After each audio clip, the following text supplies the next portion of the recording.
भाग चौथा. भगवान बुद्धाचे मित्र आणि चाहते. 1. धनंजनी ब्राह्मणीची भक्ती. तथागताचे पुष्कळ मित्र आणि चाहते होते. त्यात धनंजनी होती. ती एका भारद्वाज ब्राह्मणाची पत्नी होती.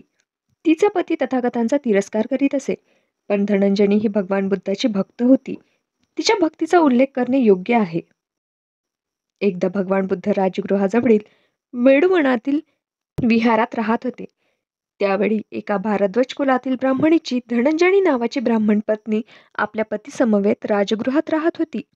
तिचा पती तथागतांचा तीव्र विरोधक होता. पण धनंजनीची मात्र बुद्ध, धम्म आणि संघ यावर दृढ श्रद्धा होती. या त्रिरत्नांची स्तुती करण्याचा तिचा प्रघात होता. जेव्हा जेव्हा ती असे स्तवन करू लागे, तेव्हा तिचा पती कान झाकून घेत असे. एकदा त्याच्याकडे पुष्कळ ब्राह्मण भोजनास यावयाचे होते. तेव्हा त्याने तिला विनंती केली की दुसरे काय हवे ते कर, पण भगवान बुद्धाची स्तुती करून अभ्यंगतांना दुखवू नकोस. असले वचन देण्यास धनंजनी तयार नव्हती. तेव्हा खंजीर आणि केळ्याचे तुकडे करतात तसे तुझे तुकडे करीन, अशी धमकी त्याने तिला दिली. ती आत्मबलिदान करण्यास तयार झाली आणि अशा प्रकारे आपले वाक्य स्वातंत्र्य दाखवून तिने बुद्ध स्तवनाच्या 500 गाथा म्हणावयास प्रारंभ करताच त्या ब्राह्मणाने बिनशर्त पराजय मान्य केला. भोजन पात्रे आणि सोनेरी चमचे ठेवण्यात आले व अतिथी भोजनास बसले. अतिथींना भोजन वाढताना तिची प्रभावी भावना जागृत झाली आणि मध्येच वेडोवनाकडे तोंड करून तिने त्रिरत्न स्तवन म्हटले. अपमानित अतिथी पानावरून उठले आणि एका नास्तिकेच्या उपस्थितीने अपवित्र झाल्याचे अन्न थुंकून टाकून ते चालते झाले. मेजवानीचा बेरंग झाल्यामुळे ब्राह्मणाने ब्राह्मणीची खरडपट्टी काढली. आपल्या पतीला भोजन वाढताना तिने त्रिरत्नाचे स्तवन केले. बुद्धांना वंदन असो, धम्माला वंदन असो, संघाला वंदन असो.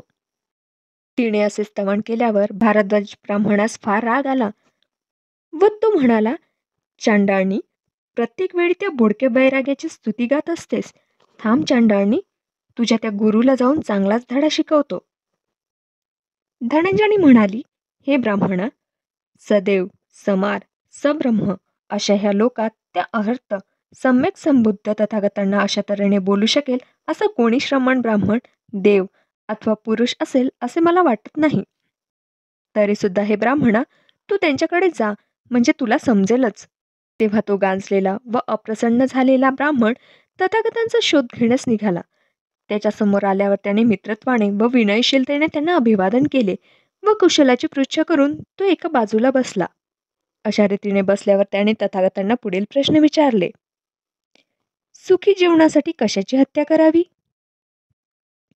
अधिक रडावे लागू नये म्हणून कशाची हिंसा करावी? गौतमा, असे काय आहे की ज्याच्या हत्येचे तू सर्वात अधिक समर्थन करतोस? तथागतांनी उत्तर दिले, सुखप्रद जीवासाठी क्रोधाची हत्या केली पाहिजे. अधिक रडावे लागू नये यासाठी क्रोधाची हिंसा केली पाहिजे. हे ब्राह्मणा, ज्याचे मूळ विषारी आहे त्याची परिणती संतापात आहे आणि ज्यात प्राणघातकी माधुर्य आहे अशा क्रोधाची. श्रेष्ठ जणांनी अशा प्रकारच्या हिंसेची प्रशंसा केली आहे. भविष्य काळात अधिक शोक करावा लागू नये म्हणून त्या क्रोधाची तू हिंसा कर. तथागतांच्या ह्या उत्तराचे महत्त्व जाणून तो भारद्वाज ब्राह्मण बोलला, भगवान, खरोखर अद्भुत, खरोखर अद्भुत. जशी पडलेली वस्तू कोणी उभी करावी किंवा जे प्रच्छन्न आहे ते प्रकट करावे अथवा मार्गभ्रष्टाला योग्य मार्ग दाखवावा किंवा ज्याला नेत्र आहे त्यांना बाह्य वस्तू दिसाव्यात म्हणून अंधारात दीप प्रज्वलित करावा, तसा नाना प्रकारांनी भगवान बुद्धांनी आपला सद्धर्म मला सांगितला आहे. भगवान, मी बुद्ध, धम्म आणि संघ यांचा आश्रय स्वीकारतो. मी गृहस्थाश्रमाचा त्याग करून परिव्रजित होण्याची इच्छा व्यक्त करतो. अशा प्रकारे धनंजनी केवळ भगवान बुद्धाचेच भक्त राहिल्या नाही, तर तिने आपल्या पतीलाही भगवान बुद्धांचा भक्त बनवले. 2. विशाखेची दृढ श्रद्धा. अंगदेशातील भद्य नगरीत विशाखा जन्मली होती. तिच्या पित्याचे नाव धनंजय आणि मातेचे नाव सुमना होते. एकदा सेल नावाच्या ब्राह्मणाच्या निमंत्रणावरून पुष्कळ भिक्खूंसह तथागत भद्य नगरीत गेले. विशाखा ही ह्या ब्राह्मणाची नात असून ती त्यावेळी 7 वर्षाची होती. जरी विशाखेचे वय केवळ 7 वर्षाचे होते, तरी तिने आपल्या पितामह मेंढक याचकडे भगवान बुद्धाच्या दर्शनाची इच्छा प्रकट केली. मेंढकाने तिला अनुज्ञा देऊन 500 सहचारणी, 500 दासी व 500 रथ सोबत देऊन बुद्धाच्या दर्शनासाठी तिला पाठवले. आपला रथ काही अंतरावर थांबून ती भगवान बुद्धांच्या जवळ पायीच गेली. भगवान बुद्धांनी तिला धर्मोपदेश केला आणि ती त्यांची उपासिका बनली. त्यानंतरच्या पंधरवड्यात मेंढकाने भगवान बुद्ध आणि त्याचे अनुयायी यांना दररोज आमंत्रित करून भोजन दिले. कालांतराने प्रसेनजित राजाच्या विनंतीवरून बिंबिसाराने धनंजयाला जेव्हा कौशल देशात पाठवले, तेव्हा विशाखाही आपल्या मातेपित्यांसह गेली आणि साकेत येथे तिने वास्तव्य केले. श्रावस्तीचा एक धनिक नागरिक मिगार आपला पुत्र पुण्यवर्धन याचा विवाह करण्याच्या विचारात होता. त्याने अनुरूप वधूच्या शोधासाठी काही लोकांना पाठवले होते. लोक फिरत फिरत साकेतला येऊन पोहोचले. एका सणाच्या दिवशी विशाखा सरोवरावर स्नान करण्यासाठी जात असताना त्यांच्या दृष्टीस पडली. त्याच समयी पावसाची मोठी सर येताच विशाखेच्या सहचरणी आश्रयासाठी धावल्या. पण विशाखा मात्र नेहमीच्या गतीने चालत जास्त आणि हे दूत उभे राहिले तिथे पोहोचली. त्यांनी विचारले, तू धावत जाऊन आपले कपडे का बचावले नाहीस?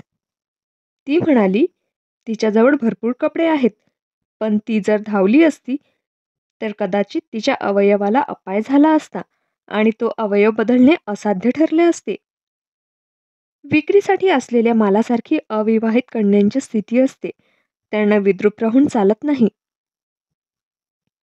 तिच्या सौंदर्याने आधीच प्रभावित झालेली ती मंडळी तिच्या बुद्धिमत्तेने आणखीच भारावून गेली. त्यांनी तिला पुष्पगुच्छ दिला. विवाहाच्या प्रस्तावाचे प्रतीक म्हणून तिने तो स्वीकारला. विशाखा घरी परतल्यावर ती मंडळी तिच्या मागून तेथे आली व त्यांनी धनंजयाकडे पुण्यवर्धनाबद्दल शब्द टाकला. त्यांची सूचना स्वीकारली गेली आणि नंतर पत्रव्यवहाराने बेत पक्का ठरवला गेला. प्रसेनजिताला जेव्हा हे समजले, तेव्हा अपूर्व सन्मानार्थ पुण्यवर्धनासह साकेतला जाण्याची त्याने इच्छा दर्शवली. धनंजयाने राजा व त्याचा परिवार, मिगार, पुण्यवर्धन आणि त्याचे सहकारी यांचे भव्य स्वागत केले. आदिरातिथ्याच्या सर्व बाबतीत त्याने स्वतः लक्ष घातले. वधूचे अलंकार करण्यासाठी 500 सुवर्णकाराची योजना केली गेली. धनंजयाने आपल्या कन्येच्या विवाहाप्रित्यर्थ धनाच्या 500 गाड्या, सुवर्णपात्रे व पशुधन इत्यादिकांच्या 500 अशा अर्पण केल्या. जेव्हा विशाखेला निरोप देण्याचा समय आला, तेव्हा धनंजयाने उपदेशार्थ तिला 10 सूचना सांगितल्या, ज्या पलीकडच्या खोलीत असलेले मिगाऱ्यानेही ऐकल्या. ह्या सूचना अशा होत्या: घरातील अग्नी बाहेर न देणे, बाहेरचा अग्नी घरात येऊ न देणे, जो कोणी परत काही देईल त्यालाच काही देणे, जो कोणी देणार नाही त्याला काही न देणे, जो देईल त्याला देणे आणि न देईल त्यालाही देणे, प्रसन्नतापूर्वक बसणे, प्रसन्नतापूर्वक खाणे पिणे, अग्नी प्रज्वलित राहील अशी खबरदारी घेणे आणि गृहदेवतांना आदर दर्शवणे. दुसऱ्या दिवशी धनंजयाने आपल्या कन्येच्या पुरस्कारार्थ 8 गृहस्थांची नियुक्ती केली. तिच्यावर कसला आरोप आला तर त्याची चौकशी करण्याचे काम त्यांच्यावर सोपवले होते. आपली सून श्रावस्तीच्या जनतेने पाहावी अशी मिगाराची इच्छा होती. आपल्या रथात उभी राहून विशाखाने जेव्हा श्रावस्तीत प्रवेश केला, तेव्हा रस्त्याच्या दुतर्फा जनता उभी होती. जनतेने विशाखेवर उपहारांचा वर्षाव केला, पण तिने त्या सर्व वस्तू जनतेत वाटून टाकल्या. मिगार निगठ्ठकांचा उपासक होता. विशाखा घरी आल्यावर लवकरच त्याने निगठ्ठांना पाचारण केले आणि त्यांचे स्वागत करण्यास तिला सांगितले. पण त्यांची नग्नावस्था पाहून तिला घृणा आली आणि तिने त्यांचा सन्मान करण्याचे नाकारले. निगठ्ठांनी हट्ट धरला की तिला परत पाठवून द्यावे, पण मिगाराने कालहरण करण्याचे योजले. एके दिवशी मिगार भोजनास बसला होता व विशाखा त्याला पंख्याने वारा घालीत होती. इतक्यात घराबाहेर एक भिक्खू उभा असल्याचे तिच्या दृष्टीस आले. मिगाराची त्याच्याकडे नजर जावी म्हणून विशाखा बाजूला झाली, पण भिक्खूकडे न पाहता मिगाराने भोजन सुरू ठेवले. हे पाहताच विशाखा त्या भिक्खूला बोलली, कृपा करून पुढे जा, माझे ससुर शिळे अन्न खात आहे. मिगाराला राग आला. त्याने तिला माघारी पाठवण्याची धमकी दिली, पण तिच्या विनंतीनुसार ही बाब त्याच्या अष्टपंचांसमोर मांडण्याचे मान्य केले. त्याने तिच्या विरुद्ध केलेल्या सर्व आरोपांची चौकशी केली आणि तिला दोषमुक्त ठरवले. त्यावर विशाखेने आज्ञा दिली की तिला माहेरी पाठवण्याची सिद्धता केली जावी. मिगार आणि त्याच्या पत्नीने यावर तिची क्षमा मागितली. भगवान बुद्ध आणि त्याचा भिक्खू परिवार यांना आमंत्रण दिले जावे अशी अट घालून विशाखेने त्यांना क्षमा केली. त्याने तसे केले, पण निघंटांच्या दडपणामुळे सरबराईचे काम करण्यास त्यांनी विशाखेवर सोपवले व फक्त भोजनाच्या अखेरीस होणारे भगवान बुद्धाचे प्रवचन पडद्याआडून श्रवण करण्यास मान्यता दिली. पण प्रवचनाचा प्रभाव त्यावर एवढा पडला की तो उपासक बनला. विशाखेबद्दल त्याला असीम कृतज्ञता वाटली. यानंतर तो तिला मातेसमान मानू लागला आणि त्याचप्रमाणे तिचा आदर सत्कार करू लागला. यानंतर तिला मिगार माता असे संबोधण्यात येऊ लागले. अशा रीतीची विशाखेची दृढ श्रद्धा होती. 3. मल्लिकेची श्रद्धा. एकदा जेव्हा भगवान बुद्ध श्रावस्तीच्या जेतवनात राहिले होते तेव्हा एका गृहस्थाचा एकुलता एक प्रिय पुत्र निधन पावला. ह्यामुळे त्या गृहस्थाने आपला व्यवसाय व खाणेपिणे सोडून दिले. तो दररोज स्मशानभूमीत जाई आणि मोठमोठ्याने विलाप करी, हे लाडक्या मुला, तू कुठे आहेस, तू कुठे आहेस. तो शोकग्रस्त पिता भगवान बुद्धाकडे आला व त्याला अभिवादन करून एकीकडे बसला. शून्य मस्तक, निर्विकार व आगमनाचे प्रयोजन न जाणणाऱ्या त्याच्या अवस्थेकडे पाहून तथागत त्याला म्हणाले, तुझी अवस्था ठीक नाही, तुझे मनही स्थिर नाही. माझा एकुलता एक लाडका पुत्र मरण पावला असता माझी चित्त कशी स्थिर राहू शकेल. होय सद्गृहस्था, आपले प्रियजन दुःख, शोक, वेदना, व्यथा व कष्ट ह्यास कारणीभूत होतात. तो गृहस्थ रागवून बोलला, असे कोण म्हणू शकतो. छे छे, आपले प्रियजन आपल्याला आनंद आणि सुख देतात. आणि असे बोलून भगवान बुद्धांच्या शब्दाचा धिक्कार करून तो रागाने उठला आणि निघून गेला.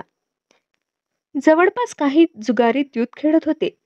तो गृहस्थ त्यांच्याकडे गेला आणि श्रमण गौतमास आपली शोककथा आपण कशी सांगितली, त्यांनी त्यावर काय उत्तर दिले व आपण रागाने तिथून कसे निघून आलो हे त्यांना निवेदन केले. जुगारी म्हणाले, तुमचे म्हणणे बरोबर आहे. आपले प्रियजन हे आपल्या आनंदाचे व सुखाचे उगमस्थान आहे. त्या गृहस्थाला ते जुगारी आपल्या मताचे असल्याबद्दल बरे वाटले. हळूहळू ही गोष्ट पसरत पसरत राजाच्या अंतपुरात येऊन पोहोचली. राजाने मल्लिकेला सांगितले की तुझे श्रमण गौतम म्हणतात की प्रियजन दुःख, शोक, वेदना, व्यथा व कष्ट यांना कारणीभूत होतात. महाराज, जर तथागत असे म्हणाले असतील तर ते रास्तच आहे. मल्लिके, जसा एखादा शिष्य गुरुच्या प्रत्येक वचनाला होय, बरोबर आहे असे म्हणून मान्यता दर्शवतो, तसेच श्रमण गौतम जे जे बोलतात ते जर तथागत असे म्हणाले असतील तर ते रास्तच आहे असे बोलून तू मान्यता दर्शवतेस. जा, चालती हो. तेव्हा मल्लिकेने नलिधान्य ब्राह्मणास प्राचारण केले आणि सांगितले की भगवान बुद्धांच्याकडे जा, आपल्या वतीने त्यांना शिरसाष्टांग प्रणिपात कर, त्यांचे कुशल विचार आणि ते म्हणतात जसे जे सांगितले जाते ते खरे आहे काय ह्याची चौकशी कर. आणि ते जे काय बोलतील ते तसेच मला नीट सांग, ती म्हणाली. राणीच्या आज्ञेच्या परिपालनार्थ ब्राह्मण निघाला आणि तथागतांकडे जाऊन त्यांना ते तसे बोलले की काय असे त्याने विचारले. होय ब्राह्मणा, आपले प्रियजन आपल्याला दुःख, शोक, वेदना, व्यथा व कष्ट देतात. हा पहा पुरावा. एकदा ह्या श्रावस्तीत एका स्त्रीची माता मरण पावली. शोकविव्हल होऊन वेड्यासारखी ती रस्त्यातून भटकू लागली आणि माझी आई तुम्ही पाहिलीत का, माझी आई तुम्ही पाहिलीत का असे प्रत्येकाला विचारू लागली. दुसरा पुरावा. श्रावस्तीत एका स्त्रीचा पिता, बंधू, भगिनी, पुत्र, कन्या व पती निधन पावले. शोकविव्हल होऊन वेड्यासारखी ती गल्लोगल्ली भटकायला लागली आणि आपले प्रियजन कुणी पाहिले का असे प्रत्येकाला विचारू लागली. तिसरा पुरावा. श्रावस्तीतील एका गृहस्थाची माता, पिता, बंधू, भगिनी, पुत्र, कन्या, पत्नी निधन पावली. शोकविव्हल होऊन वेड्यासारखा तो गल्लोगल्ली रस्ते भटकू लागला आणि आपले प्रियजन कोणी पाहिले का असे प्रत्येकाला विचारू लागला. आणखी एक पुरावा. श्रावस्तीतील एक स्त्री आपल्या माहेरी गेली. तिच्या घरची मंडळी पतीपासून तिला विभक्त करून तिला न आवडणाऱ्या दुसऱ्या एकाबरोबर तिचा विवाह करून देण्याच्या विचारात होती. तिने आपल्या पतीस हे सांगितल्यावर त्याने तिच्या देहाचे 2 तुकडे केले आणि मग स्वतः आत्महत्या केली, जेणेकरून त्या दोघांचे एकत्र निधन व्हावे. नलिधान्य ब्राह्मणाने हे सर्व राणीला यथातथ्य कथन केले. तदनंतर राणी राजाकडे गेली आणि म्हणाली, आपली एकुलती एक कन्या वजिरा आपणास प्रिय आहे काय? होय, प्रिय आहे, राजाने उत्तर दिले. आपल्या लाडक्या वजिराला काही झाले असते तर आपणाला दुःख होईल की नाही? जर तिला काही झाले तर माझ्या जीवनावर त्याचा फार परिणाम होईल. महाराज, मी आपणास प्रिय आहे काय? मल्लिकेने विचारले. होय, प्रिय आहे. मग मला जर काही झाले तर आपणास दुःख होईल की नाही? जर तुला काही झाले तर माझ्या जीवनावर त्याचा फार परिणाम होईल. महाराज, काशी कौशल नागरिक आपणास प्रिय आहेत काय? होय, राजाने उत्तर दिले. जर त्यांना काही झाले तर आपणास दुःख होईल की नाही? जर त्यांना काही झाले तर त्याचा घोर परिणाम होईल. आणखी निराडे बरे काय होणार? तर मग तथागत ह्याशिवाय निराडे काही बोलले का? नाही मल्लिके, राजा पश्चातापाच्या स्वराने बोलला. 4. गर्भवती मातेची तीव्र अभिलाषा. एकदा भगवान बुद्ध भग्ग देशातील भेस कलावणातील सुमार पर्वताजवळील मृग उपवनात राहत होते. राजकुमार बोधीचा पद्म नामक प्रासाद त्यावेळी नुकताच तयार झाला होता, पण त्यात श्रमण ब्राह्मणाचे किंवा कुणा दुसऱ्याचे वास्तव्य झाले नव्हते. राजकुमाराने संकिक पुत्र नामक ब्राह्मणाला सांगितले, तथागतांकडे जा, माझ्यातर्फे त्यांना अभिवादन कर, त्यांचे कुशल वृत्त विचार आणि भिक्खू संघासहित त्यांना माझ्या भोजनाचे आमंत्रण दे. निमंत्रण भगवान बुद्धांना दिले गेले. मौनाद्वारे त्यांनी मान्यता दर्शवली आणि हे वृत्त राजकुमाराला निवेदन केले गेले. रात्र झाल्यावर राजकुमाराने आपल्या पद्म नावाच्या प्रासादात उत्तम भोजन सिद्ध केले आणि प्रासादांच्या पायऱ्यावर शुभ्र वस्त्र आच्छादित करून सर्व सिद्धता असल्याचे वर्तमान भगवान बुद्धास कळवण्यास ते तरुण ब्राह्मणास सांगितले. तसे केल्यावर लवकरच तथागत चिवर परिधान करून भिक्षापात्र हातात घेऊन प्रासादापाशी आले. तिथे दरवाजापाशी राजकुमार त्यांची प्रतीक्षा करत उभा होता. तथागत येताना पाहून राजकुमार त्यांच्या समोर गेला आणि अभिवादन करून त्यांच्या परिवारासह प्रासादाकडे परतला. पायऱ्यांच्या पायथ्याशी तथागत निशब्दपणे उभे होते. राजकुमार बोलला, तथागतांनी बिछायतीवर पदार्पण करण्याची कृपा करावी. कृपा करून तथागतांनी माझ्या विनंतीप्रमाणे करावे, म्हणजे मला चिरकाल हितावह होईल. पण तथागत निशब्द उभे होते. पुन्हा एकदा राजकुमाराने त्यांना विनंती केली आणि तरी तथागत स्तब्धच उभे राहिले. तिसऱ्यांदा त्यांनी विनंती केली आणि मग तथागतांनी आनंदाकडे दृष्टिक्षेप टाकला. अडचण काय होती हे आनंद समजला आणि त्याने पायऱ्यावरचे आच्छादन गुंडाळून काढून ठेवावे असे त्यांना सांगितले. आपल्या अनुयायांचा विचार करता तथागत त्या वस्त्रावर पाय ठेवतील असे शक्य नव्हते. राजकुमाराने ते वस्त्राच्छादन गुंडाळून ठेवण्याची आज्ञा केली व प्रासादाच्या वरच्या मजल्यावर आसनाची सिद्धता करण्यास सांगितले. तथागत भिक्खू संघासहित पायऱ्या चढून वर गेले आणि त्यांच्यासाठी सिद्ध केलेल्या आसनावर स्थानापन्न झाले. राजकुमाराने आपण स्वतः तथागत आणि भिक्खू संघात यथेच्छ भोजन वाढले. तथागतांचे भोजन समाप्त झाल्यावर राजकुमार बोधी एका बाजूस आसनावर बसला आणि त्यांना म्हणाला, भगवान, मला वाटते की सुखद साधनांनी नव्हे तर अप्रिय साधनांनीच खरे कल्याण प्राप्त केले पाहिजे. तथागत म्हणाले, राजकुमारा, फार पूर्वी जेव्हा मला संबोधी प्राप्त झाली नव्हती तेव्हा तुझ्यासारखेच माझे मत होते. त्यावेळी मी अगदी तरुण होतो. माझे केस काळभोर आणि भरदार होते आणि तारुण्याच्या ऐन बहरात मातेपित्यांच्या इच्छेविरुद्ध त्यांच्या दुःख शोकाला न जुमानता मी केस व दाढी कापून पीतवस्त्र परिधान करून संसाराचा त्याग करून गृहहीन संन्यास पत्करला. सत्यान्वेषण करण्यासाठी आणि अनुपम शांतीचा मार्ग शोधण्यासाठी मी संन्यास स्वीकारला होता. पण आता माझे मन निराळे झाले आहे. जर एखाद्याला धम्म समजला तर सर्व दुःखांचा नाश कसा करावा हे त्याला समजेल. राजकुमार बोलला, किती अद्भुत हा धम्म, किती अद्भुत ह्या धम्माचे स्पष्टीकरण, हा समजण्यात किती सुलभ. जेव्हा तरुण ब्राह्मण संकीक पुत्र राजकुमाराला म्हणाला, राजकुमार, आपण हे मान्य केलेत खरे, पण आपण बुद्ध, धम्म आणि संघ यांचा आश्रय ग्रहण करण्याची तयारी दर्शवली नाहीत. असे म्हणू नकोस मित्रा, असे म्हणू नकोस, राजकुमार बोलला. कारण मी माझ्या मातेकडून असे ऐकले आहे की ज्यावेळी भगवान बुद्ध कोसंबीच्या घोसितारामात राहत होते, त्यावेळी गर्भवती अवस्थेत ती त्यांच्याकडे गेली व त्यांना अभिवादन करून त्यांच्याजवळ एका बाजूला बसली. ती त्यांना म्हणाली की पुत्र अथवा कन्या, जो काही गर्भ माझ्या उदरात ह्या क्षणी आहे, तो अजात गर्भ बुद्ध, धम्म आणि संघ यांचा आश्रय स्वीकारित आहे. भगवान बुद्धांनी अनुग्रह करून त्या गर्भाला या जीव आपल्या क्षरणातक उपासक म्हणून स्वीकारावे.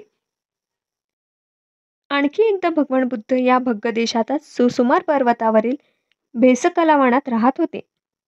माझ्या दाईने मला त्यावेळी तथागतांकडे नेले आणि त्यांच्यासमोर उभे राहून ती म्हणाली, हा राजकुमार बोधी, बुद्ध, धम्म आणि संघ यांचा आश्रय स्वीकारित आहे. आता मी स्वतः तिसऱ्या वेळी आश्रय स्वीकारित आहे आणि तथागतांना विनंती करत आहे की मला यावत जीव उपासक म्हणून त्यांनी स्वीकृत करून घ्यावे. 5. केनियाचे स्वागत. आपण ना येथे सेल नावाचा एक ब्राह्मण राहत होता. तो 3 वेदात पारंगत होता, तसेच व्याख्यानासहित कर्मकांडाचा पंडित, शब्दशास्त्र व व्युत्पत्तीशास्त्राचा तज्ज्ञ व 5ही विद्या जो इतिहास त्यात निष्पाण होता, तो व्याकरण जाणत असे. कूटतर्कशास्त्र तसेच महापुरुषांची लक्षणे ओळखणे यातही तज्ज्ञ होता. त्याच्यापाशी 300 तरुण ब्राह्मण होते, ज्यांना तो वेदमंत्र शिकवित असे. केनिया नावाचा अग्निपूजक ब्राह्मण ह्या सेलाचा अनुयायी होता. आपल्या 300 शिष्यासह सेल त्याच्याकडे गेला. त्यावेळी तिथे अग्निपूजक निरनिराळ्या उपक्रमात व्यग्र होते व स्वतः केनिया मेजवानीची खास व्यवस्था करण्यात गुंतला होता. हे पाहताच ब्राह्मण केनियाला म्हणाला, हे सर्व काय चालले आहे? ही विवाह भोजनाची तयारी आहे की यज्ञाची सिद्धता? मगध नरेश बिंबिसार सपरिवार उदयिक भोजनास येणार आहेत की काय? सेल ही विवाह भोजनाची तयारी नाही किंवा राजाच्या मेजवानीचीही नाही, पण मी एक मोठा यज्ञ आयोजला आहे. कारण श्रमण गौतम आपल्या भिक्षाटन यात्रेत 1250 भिक्खूंसह आपणात येथे आले आहेत. श्रमण गौतमाच्या बाबतीत अशी कीर्ती प्रसूत आहे की ते सम्यक संबुद्ध आहेत. त्यांनाच भिक्खू संघात मी उदयिक भोजनास निमंत्रित केले आहे. ही जी मेजवानीची सिद्धता दिसते ही त्यांच्यासाठीच आहे. सेल म्हणाला, केनिय, तू त्यांना सम्यक संबुद्ध असे संबोधले काय? होय, केनिय बोलला. केनिय, तू खरोखरच असे म्हणालास? होय, मी तसेच म्हणालो. 6. राजा प्रसेनजितची स्तुती. एकदा भगवान बुद्ध श्रावस्तीत अनाथपिंडिकाच्या जेतवनात राहत होते. त्यावेळी कौशल नरेश प्रसेनजित एका लटुपुटूच्या युद्धात विजय मिळवून आपला हेतू साध्य करून परतला होता. उद्यानाजवळ पोहोचल्यावर तो तिथे वळला. जिथपर्यंत रथ जाऊ शकत होता तिथपर्यंत रथातून जाऊन नंतर पुढे तो पायाने उद्यान चालत गेला. त्यावेळी काही भिक्खू खुल्या हवेत शतपावली करीत होते. कौशल नरेश प्रसेनजित त्या भिक्खूंकडे गेला आणि म्हणाला, बनते, या समयी अहर्त सम्यक संबुद्ध तथागत भगवान बुद्धाच्या कोणत्या स्थळी आहेत? मी त्यांचे दर्शन घेऊ इच्छितो. महाराज, त्यांचा निवास पलीकडे आहे. दरवाजा बंद आहे. आपण न घाबरता शांतपणे तिकडे जा. व्हरांड्यात प्रवेश करा. खाकरल्यासारखे करा व दरवाजाची कडी वाजवा. तथागत दरवाजा उघडतील. त्यांनी सांगितल्याप्रमाणे राजा प्रसेनजित त्या निवासाकडे गेला, खाकरला व त्यांनी दरवाजाची कडी वाजवली. तथागतांनी दार उघडले. मग प्रसेनजिताने निवासात प्रवेश केला आणि तथागतांना त्याने शिरसाष्टांग वंदन केले. त्यांची पदकमल हातांनी ते स्पर्शिले आणि आपल्या आगमनाची सूचना दिली. भगवान, मी कौशल नरेश प्रसेनजित आलो आहे. भगवान बुद्धांनी विचारले, पण महाराज, या देहात असे काय वैशिष्ट्य आहे की आपण इतक्या गाढ मानवतेने ह्या देहास भावपूर्ण वंदन करीत आहात? मित्रांनो, व्हिडिओ आवडल्यास लाईक करा आणि अशाच नवनवीन माहितीसाठी आपल्या चॅनलला सबस्क्राईब करा.